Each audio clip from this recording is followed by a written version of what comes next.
What's up, everybody? Welcome into Shout on this Wednesday, September 18th. 5 days before the Buffalo Bills play in prime time for the second straight week. It's going to be a string, Ryan Talbot, of a bunch of prime time games here over the next month. Before we get a little bit of a respite, a little bit of a run of 1 p.m. games, which is going to be really exciting. How are you, my friend? I'm doing well. We had such a quick turnaround in week one, and now it feels like such a long gap here between week two and week three. But happy that we're at least starting to talk about this upcoming game. Happy that we have a show later this week at Wingnuts, which we'll talk about later on, and looking forward to covering this week three matchup. Speaking of looking forward to something, you should look forward to heading over to Tops Friendly Markets because it is right now the rush to the Tops Red Zone. Get game day ready with Tops and score big with savings, winning recipes, and everything you need for the ultimate game day experience. Head to the Tops Red Zone in store for all your game day essentials and more. This Friday night, Ryan, it is Wednesday right now. Tops never stops. Brumble over on X. Thank you, my friend. That is indeed. This Friday night, if you are in town, if you're coming to town for the Jacksonville game, you're just getting to town on Friday, come on out. 1402 Millersport Highway. Shout Live is coming back to Wingnuts, our monthly show there. We've kind of set our schedule out for the next couple of months, so I'll get those dates up on Facebook and in the description on video and on the audio side as well. It's going to be our Jacksonville Jaguars preview episode, but we'll also be talking about all things Bills, AFC. We'll take some fan questions. We're going to have a good time on Friday night. The weather's still beautiful. The patio is going to be open at Wingnuts. It's going to be a great time. It's going to be a great time, like you said, Matt. If you're in town for the game, join us Friday night. All right, a lot to get into here. I started it off. You had the idea to maybe center in and focus in on Von Miller to start this show, and you put out the Pro Football Focus grades after the Miami Dolphins game, and I think it's official.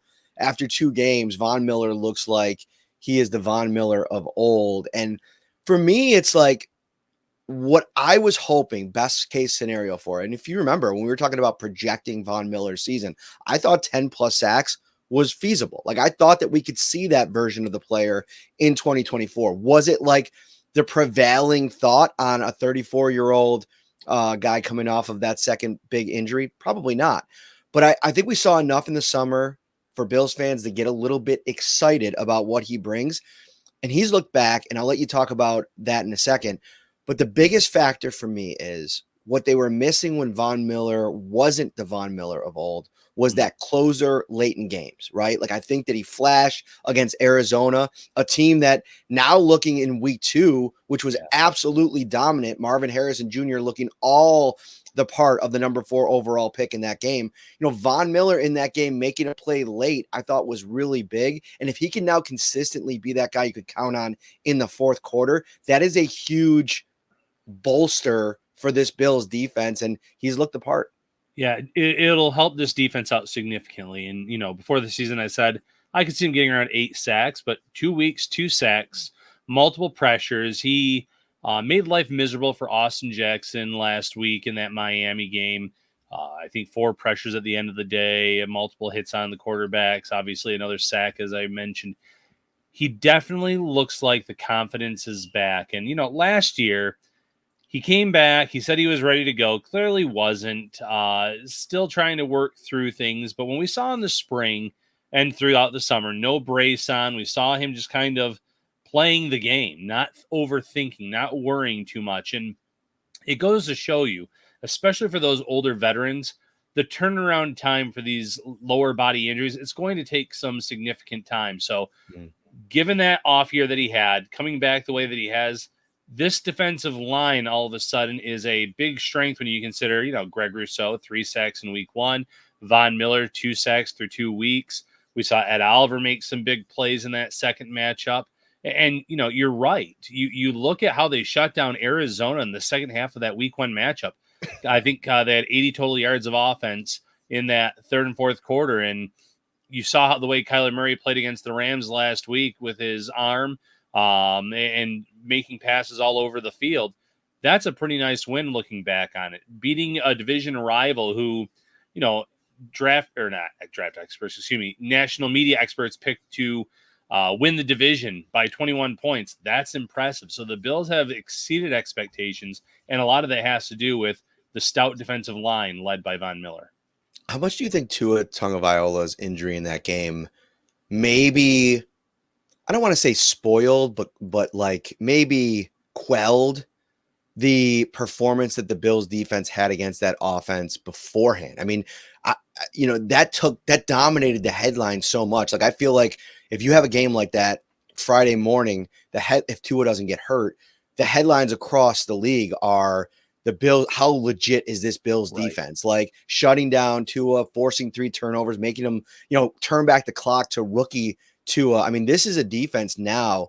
I think if you're Trevor Lawrence and what I think is a borderline bad offensive line, to me, that's the problem for the Jacksonville Jaguars more than anything. And obviously, Myles Garrett's going to be a tough cover for anybody. That defensive line in Cleveland's really good. Last week, they just had issues moving the ball. I think they went 3 for 9 on third down and obviously had to settle for a lot of field goals. They were punting the football. So it's a completely different dynamic when, you're facing a defensive line that's forcing you into mistakes like the Bills defense did against Miami and against Arizona to a degree, and finishing at the quarterback. And to me, Von is so critical because Greg Rousseau now, he is going to start being the focal point of game plans. Like, when you go out and you come out in game 1 and you have 3 sacks, now all of a sudden defense or offensive coordinators like, we got to nullify this guy. Like, we would much rather deal with AJ Epinesa one-on-one. DeJuan Smoot is trending in a good direction. He's expected to make his debut for the Bills against the old team, Jacksonville Jaguars, on Monday night, which is fitting. Talk about that in a minute. But before this 2-game stretch, Von Miller was an afterthought because of the 14 games he put on tape last year. Now the math changes, and I think it helps what they want to try to be able to do schematically against teams that are trying to take guys out of the game plan or out of the game. Yeah, and going back to the original question, you're right. There really wasn't enough love for the defense in the national media after that game. Multiple turnovers on downs, 3 interceptions, sacks, pressures, you name it. But the focus was on Tua, and should he play again? Will he play again? Which we now know he's seeing neurologist, placed on the IR, but he plans to come back and play, according to Ian Rappaport. That was the main topic, not how dominant this defense was. But if they play the way they have through 2 weeks on Monday Night Football, that will be the topic going into post week 3, and how this defense, minus Taron Johnson, who, we'll talk more about later, but has been ruled out already, minus Matt Milano and Terrel Bernard, they keep finding ways. If that is how it happens, then it's going to be a major talking point. And, last year against Jacksonville won the game, obviously, but the defensive line, AJ Epinesa specifically, kind of wreaked havoc on Trevor Lawrence and forced him into mistakes, into turnovers. You're hoping that if it's Epinesa or Rousseau, Von Miller, whoever it may be, that now against this questionable offensive line that Jacksonville has, that they can have this type of performance that they've already had through the first 2 weeks. If you're watching on YouTube, thank you so much. Welcome into the show. Hit that like button, subscribe to the channel as well. It really helps us out. If you're listening on the audio side, post-live episode, please leave a 5-star review. If you're listening on Apple, leave a comment or mention why you like listening to the podcast. It really helps us out. Ryan, I was texting with you after the Miami game last week.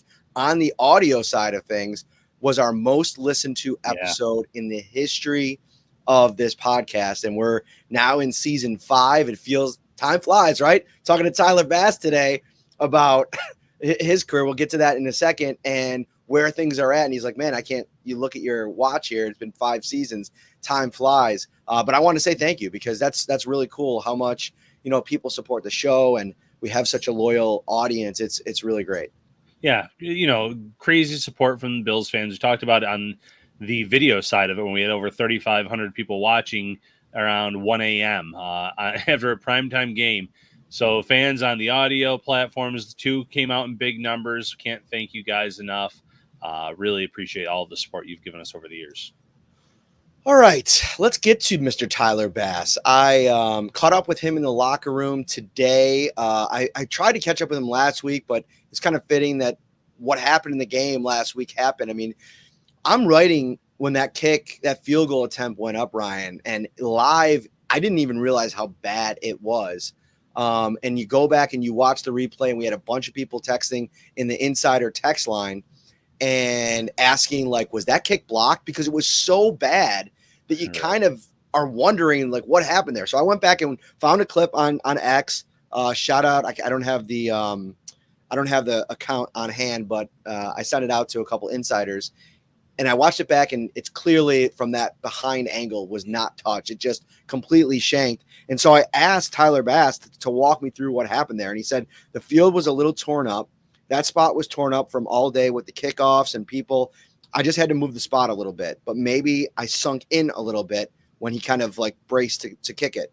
But I just got to do a better job. That's all it is. It's just one of those where it happens, you learn, and you move on. The Bills bring in this week 2 kickers. By the way, very, very dull options. Like I don't think that the Bills should be aggressively looking to replace Tyler Bass with Cade York or Carlson from the Andrews Carlson, who he had a decent year with Green Bay last year, but his decent year last year would have been worse than Tyler Bass's worst season as a Buffalo Bill. So I wonder, like, how much is there maybe a little overreaction to that one kick? How concerned are you at this point? And we can kind of take it from there. I don't know if it's overreaction to one kick, because Bills fans have been following the entire summer with Tyler Bass and the ups and downs that he had. Came off of a shaky end of the season in that Chiefs playoff game to this summer at St. John Fisher, where he had some really good days, where he had some really bad days. And while he was perfect in week 1, you know, he comes onto the field in week 2 for what should have been, you would consider a mid 40 yard kick, closer to a chip in these days than anything else. And to miss it that badly, the level of concern should be risen. And, you know, the field wasn't in great conditions. It had rained earlier in the day in Miami. That's a valid reason. And I like that he said, I just have to be better, though. Didn't build in that excuse. But for the Bills to, you know, go out and evaluate what's out there, I have nothing against that idea. And Anders Carlson was had a decent season in Green Bay, didn't end it so well. He got replaced, and the kicker that beat him out has already been replaced there as well. And then, you know, Cade York, former 4th round pick, had some impressive kicks along the way early in his career, including a 58-yarder. He fell apart as well. He eventually landed on the Commanders roster this season, missed his first 2 kicks of the year, and was out of work in 2023. Do you know? What's that? What happened to him in 2023? There was like a He gap. was on the practice squad of the Giants. Okay. And then I think he got promoted to the main. He didn't kick any field goals at the end throughout that entire year, but he was on and I want to say the Titans maybe too. He was on 2 different squads, but didn't really kick at all. But, you know, going back to Tyler Bass, the biggest issue I have is the understanding of the lack of confidence fans have in this guy from mid to high 40s and beyond. And you're watching all these other games, and there's guys coming in and making 56-yarders look easy, making 52-yarders look easy. And yet you have Bills fans who are like probably clenching their hands every time he's on the field, whether it's 45 yards or above, because they're not sure he can make a kick like that.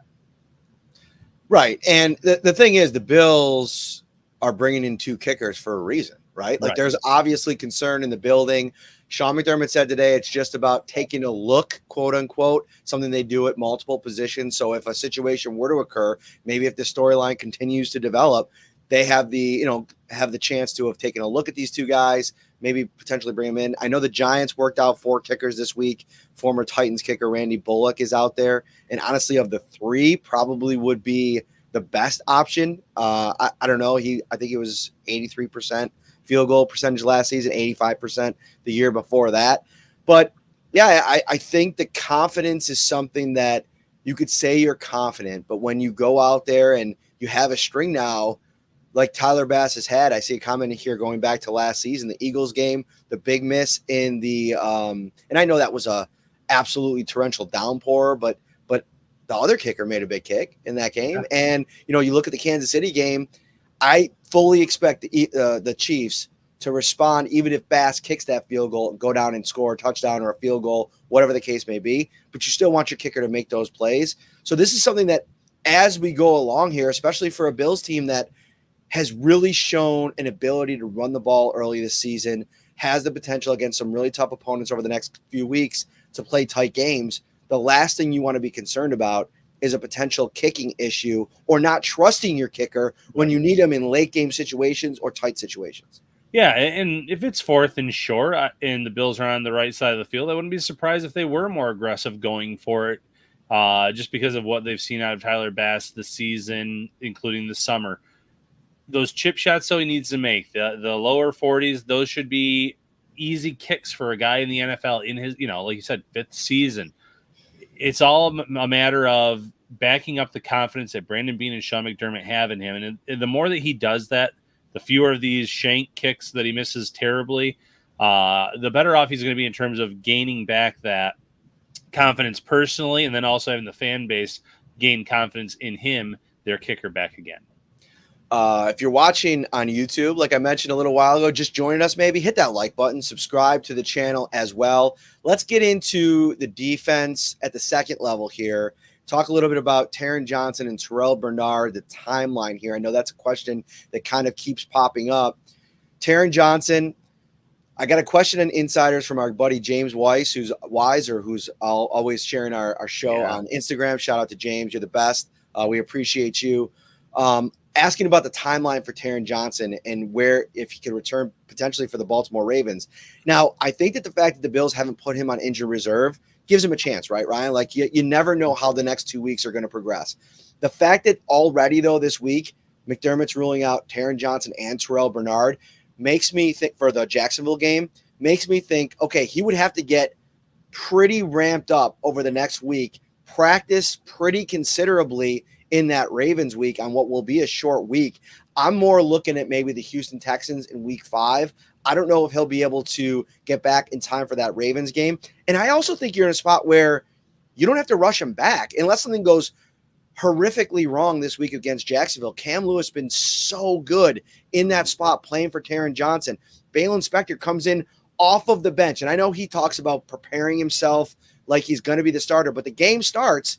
There's a natural inclination, just say, deep breath. Okay, sit back, kick back, watch the game a little bit. And then you got to get it thrown out there. It doesn't go well immediately on your first play. They score a touchdown. You're kind of chasing Devin Achane on that play and maybe a miscommunication, but he bounces back and he finds a way to make plays. So Bernard's a little bit more of an iffy situation. We'll see before Monday's game, and they have until Monday to make that decision on him, whether or not they want to put him on IR. I'd imagine it's about watching him this week, getting further evaluation done on that injured pec, and seeing if it's like, okay, if it's going to be 4 games, we'll roll with it. If not, put him on it before the game. Yeah, and you never know the timeline of recovery, especially with like a pec strain, avoiding that major injury. It'll be good news, I think, for the Bills if he isn't put on the IR. That means that they expect him to be back before the 4 weeks obviously are up. And the sooner you can get him back out there at full strength, the better off it is. But you're right, there's no rush right now. They're 2-0. They have shown that they have been very capable defensively over the last 6 quarters, despite missing multiple key contributors on that side of the ball. So if Jacksonville were to come out, though, and look like they kind of did in London against Buffalo, where they moved the ball pretty efficiently, that could be the problem. That could then, you're never going to rush a guy back on the field, but that could raise some red flags, at least within the fan base, in terms of let's get these guys back on the field ASAP. That being said, like you said, Cam Lewis has played at a high level when called upon this season. They're getting contributions from Balin Spector. This could be a Joe Andreessen first time on the main roster type of game. Maybe he gets some run as well. They have guys for this situation. The defense over the last 6 quarters has been one of the best in the league. You keep riding this thing out and hope that, when they're ready to get back on the field, they can just slide back into a unit that's been playing better than almost any other in the league. Indeed. Sorry, just reading some insider text here. Oh, we got the kitty cat making a little bit of an appearance. Begging for dinner at this point. All right, I appreciate that. It's dinner time. We went a little early. We're usually a little bit later on Wednesdays, but full disclosure, I got a Little League baseball game today. Fall ball. We're trying to get in those last couple of games, some rescheduled games. So we went a little bit earlier today. Apologies. We'll be back on our regular scheduled Wednesday nights before you know it. Shout out to who is that in the comments there? Mafia for Life on YouTube. You guys help me get through my work shift. We appreciate you making us a part of your work shift. Taking us to work, Ryan. That's a great little advertisement there. Yeah, bring your podcasters to work day. I'm always for that. Listen to us whenever you can. Lunch break, work shift. We appreciate it whenever you're listening. So it is as good of a time as any to join the Shout Buffalo Bills Insider text line, 716-528-6727. Send that text message. Just say hello. You'll get a text message back. You sign up. It's a 2-week free trial, $3.99 a month after that. And the Shout text line is brought to you by Carrie C. Beyer, attorney with the law offices of Francis M. Litro, located at 237 in Main Street, on Main Street, Buffalo, New York. If you or someone you know is seriously injured, give them a call, 716-852-1234, or check out litrolaw.com. All right, where do you want to go next, Ryan? Yeah, let's talk. I mean, I know this is not our preview show a little bit, but have you watched either of Jacksonville's games? I know you watched the Miami one back already. Mm-hmm. Trevor Lawrence. I just want to get into Trevor Lawrence a little bit, not the preview of the game, anything else. Is he maybe the most baffling quarterback in this league in terms of he has these moments of elite play, but then there's like that 35% of the time you're saying this guy looks like a rookie out there still with some of the mistakes that he made. It happened last year in London. He kept the Bills in that game with bad turnovers deep in Buffalo's territory. He had some bad plays in this Week 2 matchup against the Browns, a game that realistically they really should not have lost. He did an okay enough job against Miami to win that game. Obviously, Etienne's fumble was the costliest mistake in that one. But, Lawrence was supposed to be the next Elway or the next sure thing when he came out years ago in the draft. I don't feel like he's lived up to that potential. Where do you stand on Trevor Lawrence? I agree with you. I think that he's got some weapons around him. I think the big problem in Jacksonville, though, is the offensive line. And listen, through 2 games, 19 pressures, that's pretty high, but it doesn't blow your hair back. 6 sacks allowed in 2 games. I mean, that's considerable. Coming off of a game for Josh Allen where he wasn't even touched. I mean, there wasn't even a threat of a sack. You look at some of the names on this line. Brendan Scherf is a guy that, if you go to Pro Football Focus right now, I mean, we remember talking about him a couple of years ago, a really good interior player in his prime, paying him a lot of money. He's the second lowest graded, according to PFF, offensive lineman on that team.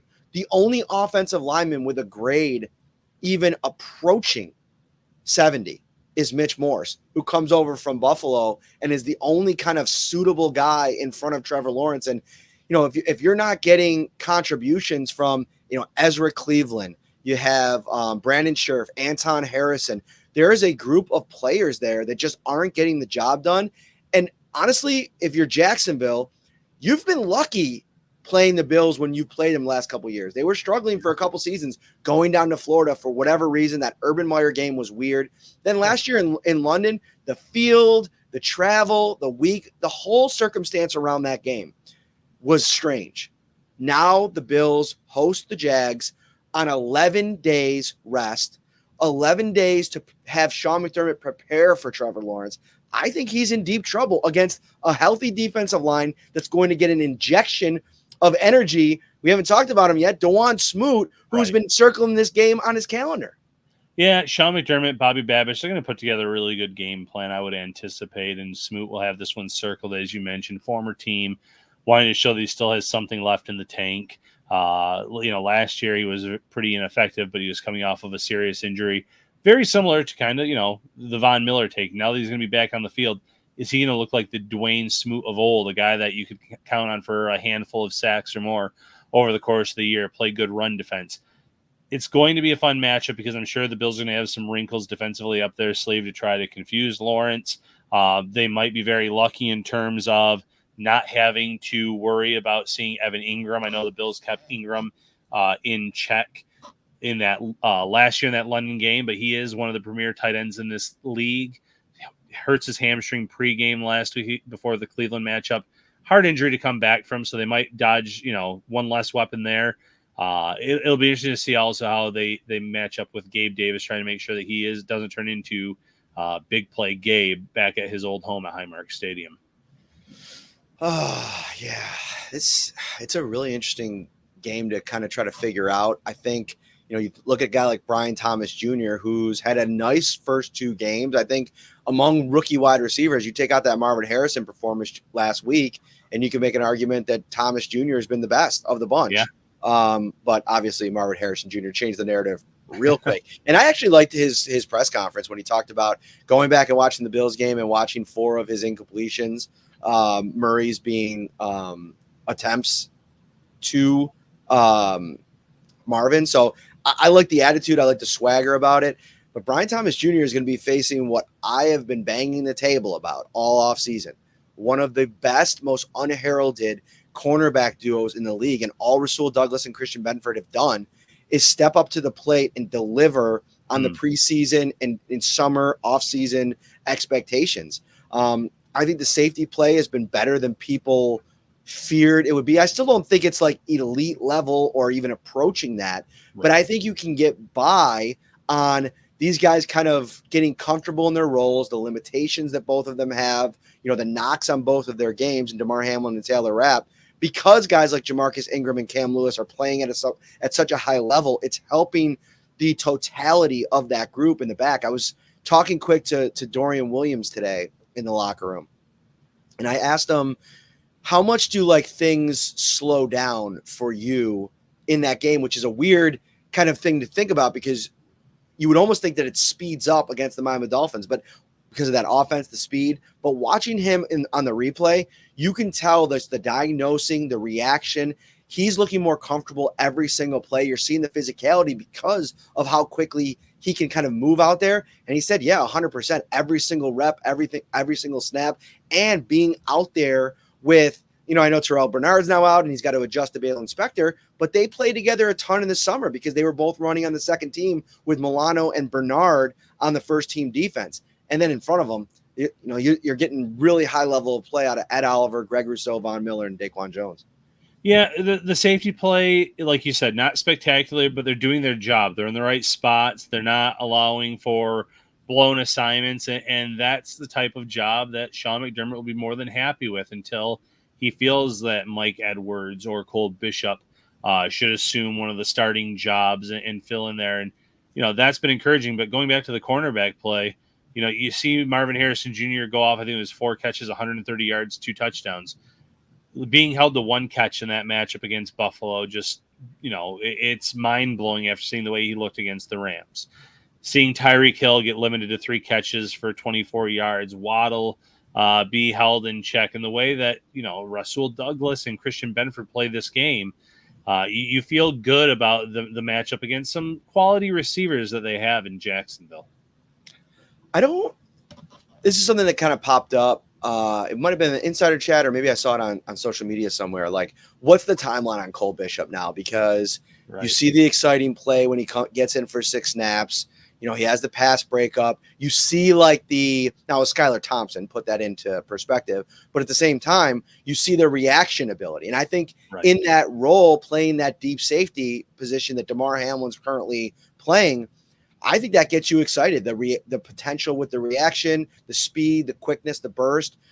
I don't think that you rush him back though. I think you insert him over Damar Hamlin at this stage, only because it's gone well for the defense for the first 2 weeks. I think you're happy with what you're getting. Then you look at the next gauntlet of games here over the next 4. It's not as daunting as it maybe was going into the season. The Ravens are 0-2. The Jets have not looked good at all, even in a win against Tennessee. I mean, they're a Will Levis blunder away from maybe losing that game. Who knows how that thing goes if they end up punching that in and getting a touchdown there, and Jacksonville doesn't look like the team that you thought that they might be going into the season. And then the Houston Texans are very good, but against a pretty that offense for Chicago, they have a long way to go. Right. And I felt like Houston maybe should have won that game a little bit more convincingly. But but we'll see. Well, that's going to be a good match. That might be the toughest game of the first 6, in my opinion. And I know the Bills struggle against the Jets on the road, all those things. But I just don't think you need to rush Cole Bishop into a spot over DeMar Hamlin, who's played pretty solid because of the teams that they have coming up. Right, and you don't want to throw him over DeMar Hamlin as long as Hamlin's playing at a quality level like he has been. Bishop, let him ease along. He missed a lot of time this summer. Let him get acclimated. Mix him in a depth role. Give him some snaps in that regard. That's great. And then if you can continue to see plays like the pass breakup in the end zone and good plays in run defense when he gets those opportunities on the field, then you can talk more about more reps, eventually maybe taking over that starting job. But you're right. You look at the beginning of the year schedule, and even the Texans, who are 2-0, they really could have and should have lost to the Colts. There were 2 touchdowns that A.D. Mitchell should have had in that game, but Richardson just overthrew him. He was running wide open in that first game against the Texans. And the Texans score a touchdown on 4th and goal from Stephon Diggs. They don't get that. The Colts win that game. The Colts have not impressed me through 2 weeks, and they hung tough with the Texans. The Bears hung with the Texans. So despite being 2-0, I still don't know exactly how good that team is. I mean, they're winning the games that they need to win, but when they face off against the Bills, I wouldn't be shocked whatsoever if the Bills, pulled away from that game as well. So it's not as daunting right now. You look at the schedule, you almost wish you could get some of these other teams earlier, though, like the 49ers, who are just the walking wounded at this point in time. But you also can't complain much based on what you've seen through 2 weeks. But that's their season. That's going to be their season. The danger in signing Christian McCaffrey, and they had to. They traded for him, investing in him when he's healthy. He's so good. But at this stage of his career, he's going to get banged up. He's older. It's hard to play through these minor injuries that all of a sudden, because of age, I feel turn into more serious injuries. And Deebo Samuel, I mean, when he's healthy and on the field, you watch him in that first game, and I went back and watched that receivers show, and he is so dynamic. Watching him when he's healthy is awesome. The problem is he's not healthy often, and that's why you saw this smoke about them moving on from him this offseason, because how much can you count on him to be close to 100%? Because when he's not, you're missing him for extended periods. You're already looking at a couple weeks maybe without him, which I think puts more pressure on Brandon Ayuk, and now he's being paid to shoulder that pressure. But yeah, I do agree with you. It would be fitting to play them now, but I think they're going to have struggle to stay healthy all year. Especially, they just gave a new deal to Trent Williams, and he's 36 years old. Yeah.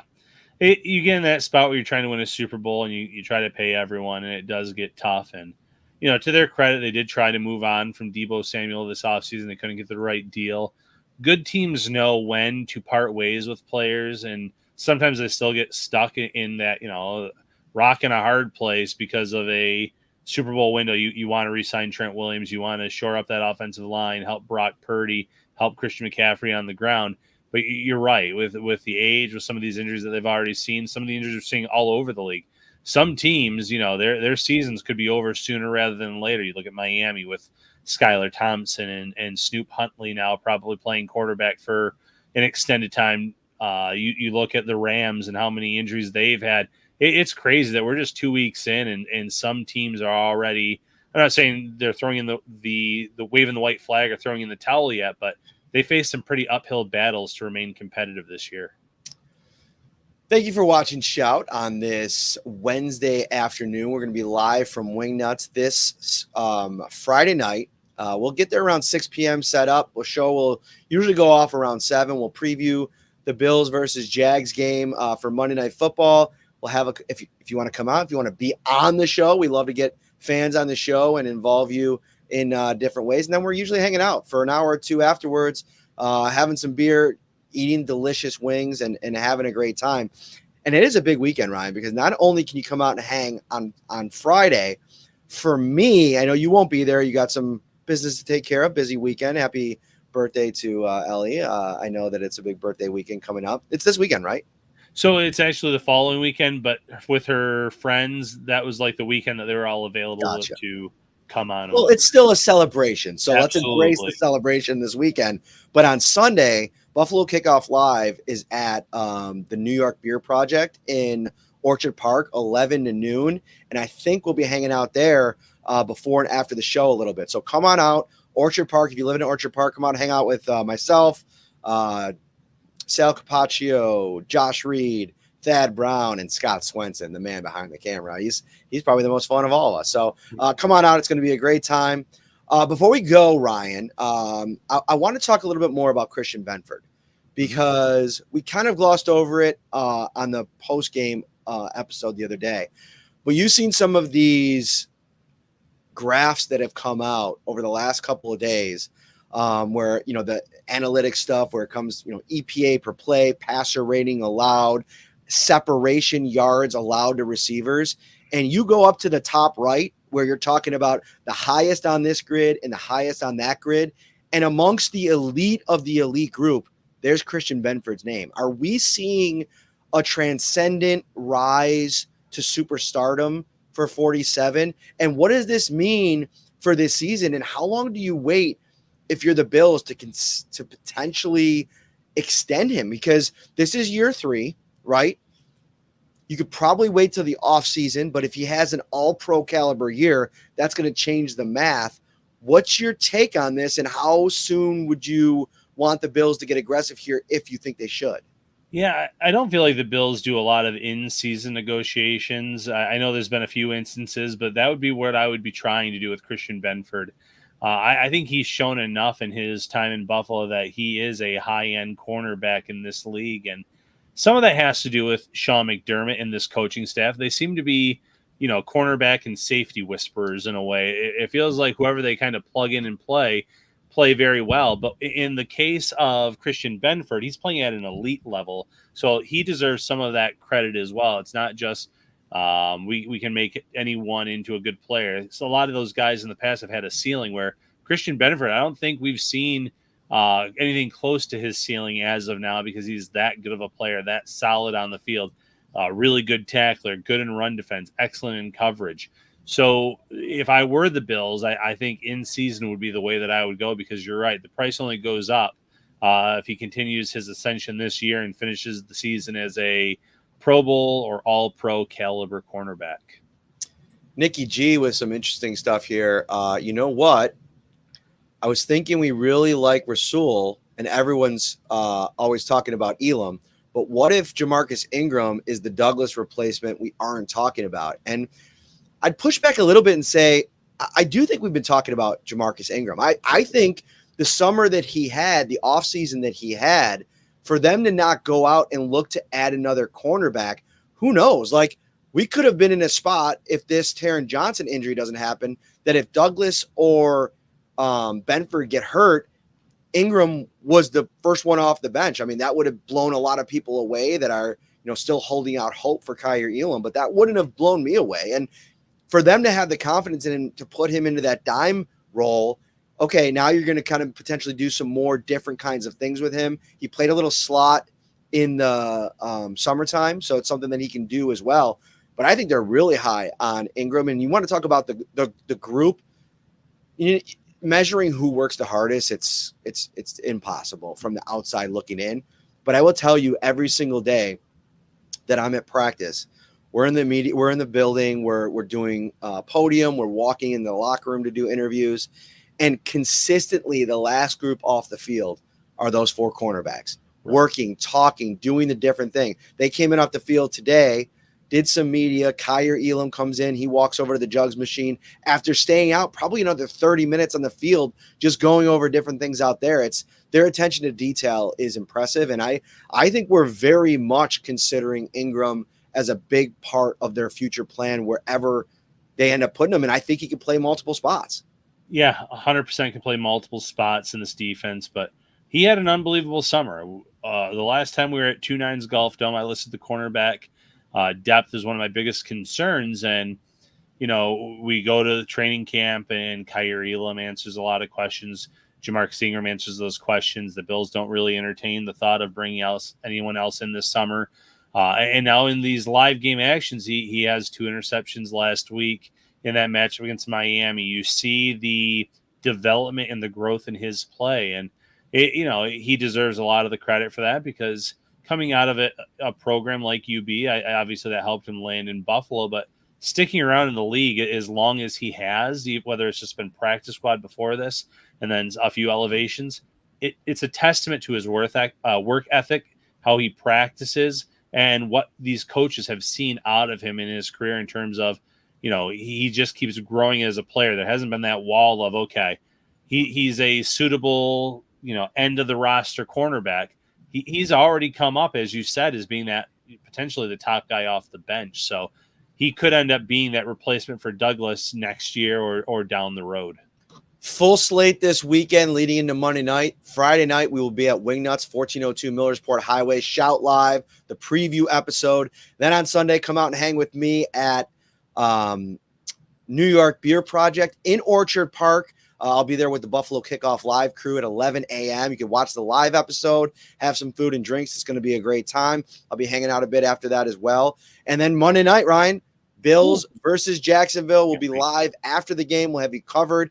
Join the text line. It's going to be a great time. This episode and all of the Shout episodes are brought to you by Tops Friendly Markets. And right now it's the Tops Quarterback Blitz. Get ready to score big with Tops Quarterback Blitz from September 1st to October 12th. Shop over 25 of your fan favorite brands with your bonus plus and earn a quarterback for each one you buy. There's no limit to the savings you can rack up. Score touchdowns with these deals and keep the savings rolling. See participating brands in store like Barb's, Coca-Cola, Pepsi, Tim Hortons, Gatorade, Rosita, Mountain Dew, Body Armor, Bounty, and much more. Head over to topsmarkets.com for more details. Final thought, Ryan Talbot. Final thought. I saw it in the comments a little bit. Don't forget, I know we'll be on Friday as well, but Bills Jacksonville, early game on Monday night. It is a doubleheader. The Bills are at 7:30. The other game is at 8:15. So don't miss, the first quarter or so, because thinking it's going to be at that standard time. Indeed. Keep an eye on that.